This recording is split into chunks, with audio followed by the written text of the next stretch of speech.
Okay, class, we're starting on the heart, cardiovascular, heart. Now, remember, in my class, the way it's arranged, that exam 1 will cover what I call the immune module. The immune module was basically from the blood chapter, white blood cells, combined with the lymphatic chapter, combined with the immune chapter. Module 2, which I'm working on now, would include, from the blood chapter, the intro section, hematopoiesis, red blood cells, platelets, hemostasis, the heart, and ultimately the blood vessels will be the next chapter. But right now we're on the heart, so this is what I want you to concentrate on. Now, you need to read your textbook, whichever book you have, to get a very good understanding. I can only do so much within the PowerPoints and the video. All right. So I want to first show this lady here. She's 92. Actually, she's 93 or 4 now. And she's been doing the 26-mile marathon. Didn't actually start till I think she was in her 60s. But you can see your heart can keep going if you take care of it. The heart beats over 100,000 times a day. Your normal resting heart rate, now listen, resting, not when you're up, running around, or asleep, is 60 to 100 beats per minute. 60 to 100 beats per minute. If it at rest is too slow, we call it bradycardia. Brady means slow. And if it's too fast, we call it tachycardia. So 60 to 100. Now, if I took a median value of 72 to 75, multiplied it by 1440, you say, what's that? That's the number of minutes in a day. You could easily see that the heart beats over 100,000 times a day. It's approximately the size of the person's fist, because some hearts are bigger than others, depending on the size. So if I go to the 70-kilogram person, which is the standard human, it's about a 12 by 9 by 6 often. 12 centimeters by 9 by 6, which would mean about 12 this way, this length here, about 9 this way, and a thickness of about 6 centimeters. The heart, as you can see, it rests on the diaphragm. This is its diaphragmatic surface. It has a costal surface, costal of the ribs, because it's pressing up against the ribs. The heart looks like I guess you could say a pyramid. This right here is the base. If we would take the heart out, we could set it on its base. This would be the apex of the heart. That's the apex. Inside would be the chambers. The apex of the heart generally is called the point of maximum impulse. When the heart beats, it turns and hits the anterior chest wall. It turns and hits the anterior chest wall. When we look at this and we try to arrange it by looking at surface markers, we can say that the PMI is found about the 4th to 5th intercostal space at the mid-clavicle line. So what we'll do is, in the exam of the heart, I would put my hand on your chest. I would then feel, where do I feel the heart hitting the chest wall the hardest? Where do I hit? And generally it would be at the 4th to 5th intercostal space at the midclavicular line, and that's called the point of maximum impulse. If it's too far laterally, you may have an enlarged heart, cardiomegaly. So it's part of our physical exam. Here's the heart again, looking at it in the chest cutaway. Okay, the heart is covered by some coverage that we call the pericardium around. The outermost pericardial layer is called the fibrous pericardium. Fibrous pericardium is dense, irregular collagen connective tissue. What it does is help anchor the heart in the chest so it doesn't roll all around, and also prevents over-distension of the heart, so it doesn't over-distend in its contraction of bringing in blood. Okay? Inside the fibrous pericardium is the serous. Serous means wet. The serous pericardium, which you may have studied in ANP 1, in chapter 1, the serous pericardium is a double leaf bag. is made up of a real thin layer, thin membrane, and it has a parietal and a visceral. Now remember, with the serous membranes, it's like you go to the grocery store, you get an orange. You tell them, don't put the orange inside the bag. Take the bag and wrap it around the orange. So one layer of the bag would be next to the orange, and the other layer would be away from the orange, and then the inside the bag would be the middle. That's how this is. The parietal layer is always on the outside. The visceral is next to the organ. So you have a parietal pericardium, serous pericardium, visceral, and in between the two is the pericardial cavity. Here would be a picture. Here's the fibrous pericardium. Here's the serous. This is the parietal serous. This is the visceral next to the organ. Viscerous means organ. And this is where that pericardial fluid is. And what it does, it allows the heart to move within the chest in this kind of bag field structure without disturbing other organs. Okay? So that's the pericardium. Now we go to the layers of the heart itself. The visceral pericardium is also, if I look at the heart, called the epicardium. The epicardium and the visceral pericardium are the same thing. That's the outermost layer of the heart and the innermost layer of the serous pericardium. We go next to the myocardium. The myocardium is the muscle of the heart. It's the muscle of the heart right here. That's the myocardium right there. Okay, that's the thick layer. That's where all the contraction occurs. So that's the myocardium. Also within here, which you don't see, we have a fibrous cardiac skeleton.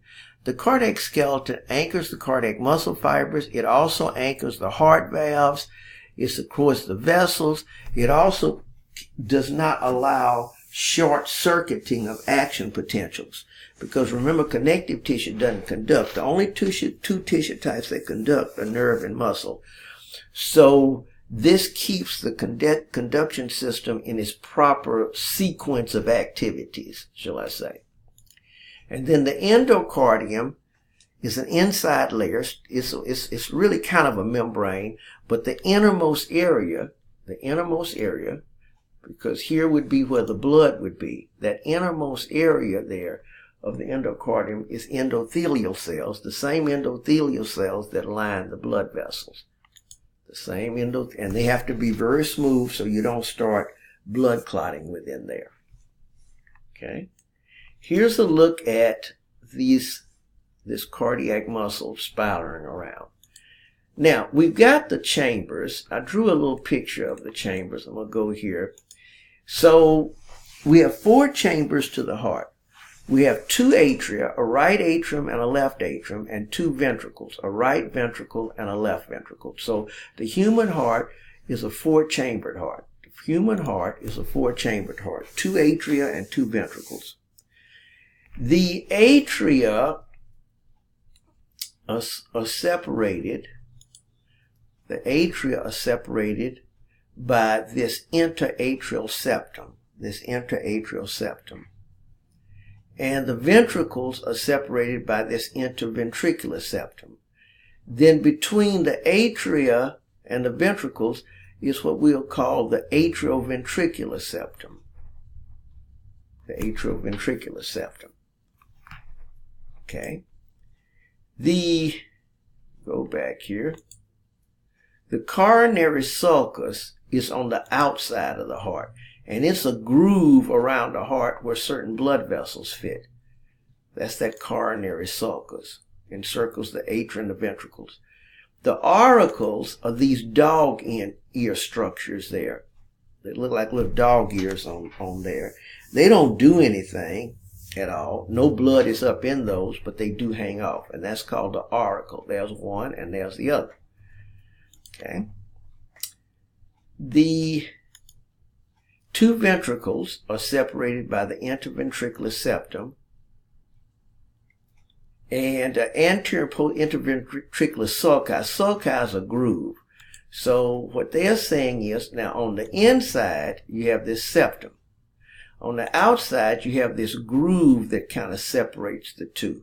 on the outside. And blood vessels, again, are in that also. Okay.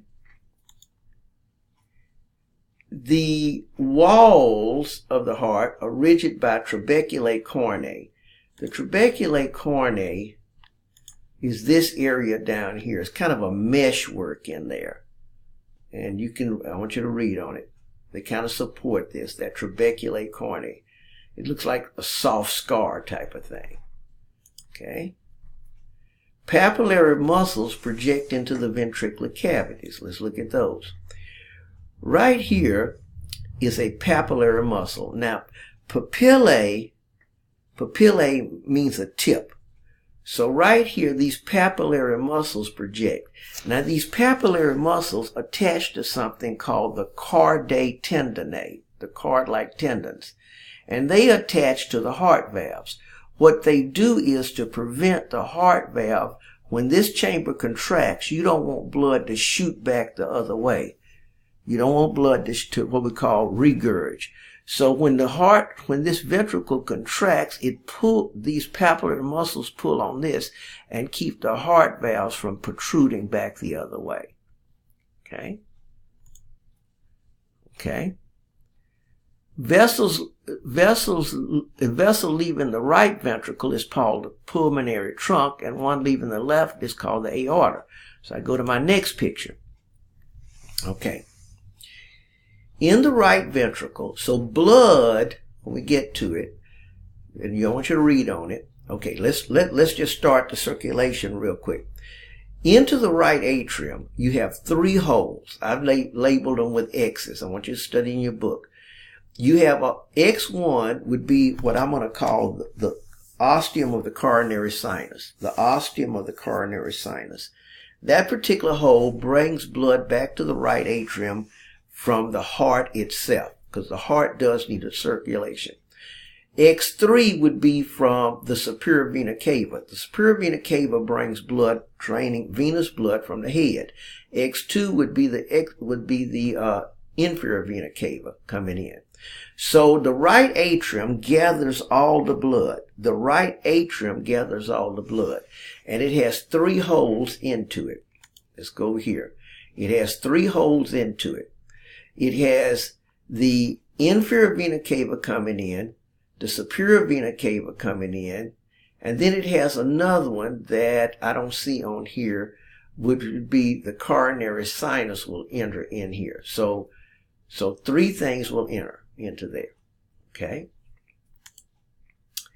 The right ventricle, the right atrium goes into the right ventricle. Blood comes from the right atrium to the right ventricle through a hole, but the hole is covered by a valve, and that particular valve is called the tricuspid valve. Why? Because it has 3 cusps, 3 leaflets. The blood will then come from the right atrium into the right ventricle through the tricuspid valve. The right atria would have contracted and then relaxed, because a chamber can only feel if it's relaxed. A chamber can only feel if it's relaxed.